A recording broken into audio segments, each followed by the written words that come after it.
So this seems like the sort of thing you would say was clearly over the line.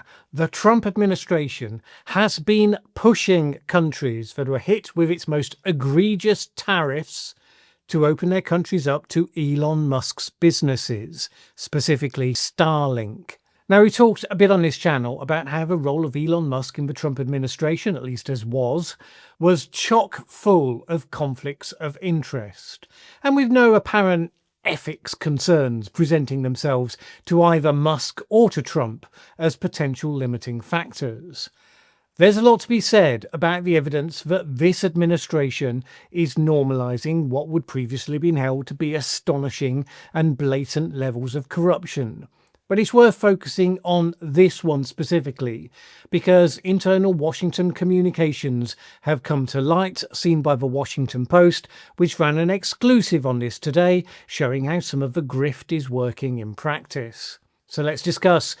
Remember that African country that Trump mentioned in disparaging terms in his not the State of the Union address a couple of months ago? $8 million to promote LGBTQI+ in the African nation of Lesotho, which nobody has ever heard of. Lesotho had believed itself up until that point to have a warm and cordial relationship with the United States. At least that was the view of its Foreign Affairs Department. It wasn't thrilled, therefore, to be singled out, to be disparaged in that sort of a way, although of course for most people it was just another day in Trump world.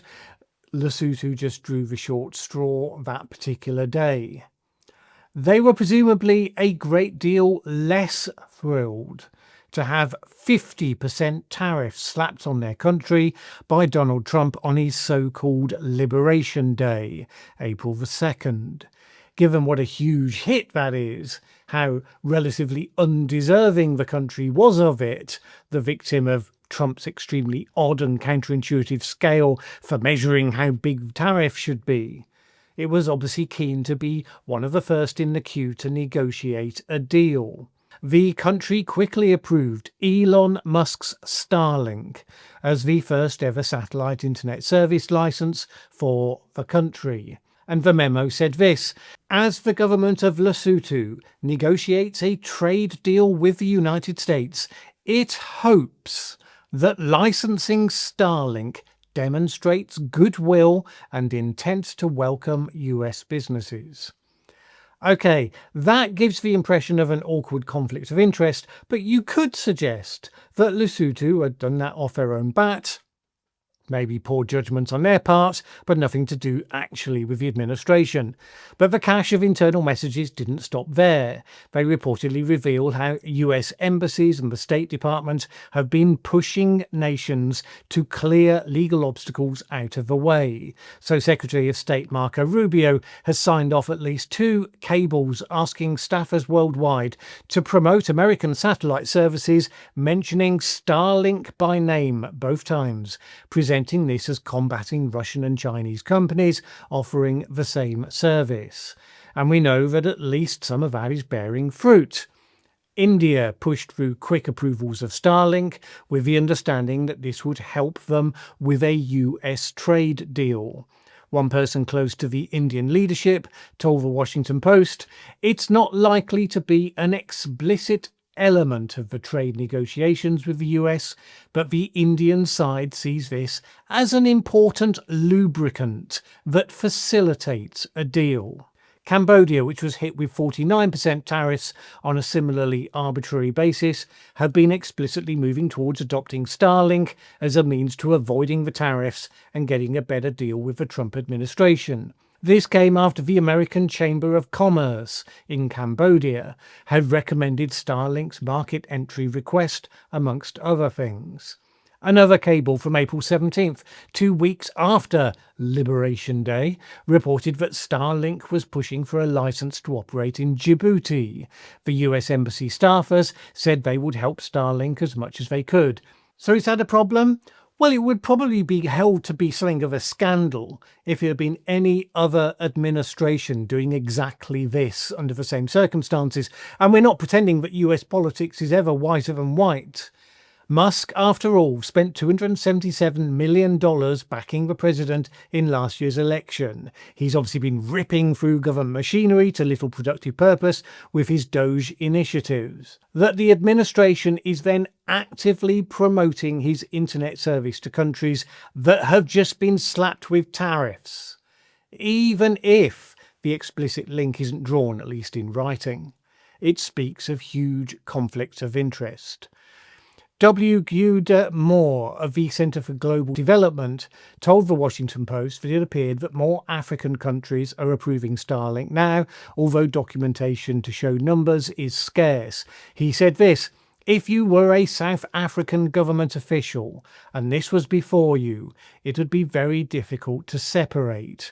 People can conclude for themselves that Musk is close to Trump, and if I stall his business here, it could affect my country.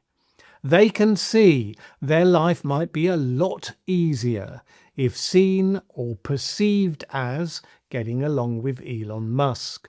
The defenders of all this will point to the fact that there is nothing new or surprising about an American administration promoting American businesses abroad.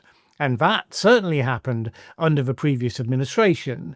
Indeed, the Biden administration was pushing embassies to adopt US satellite internet service providers, although the then Secretary of State Antony Blinken explicitly said the department wanted to push additional options, not just Starlink.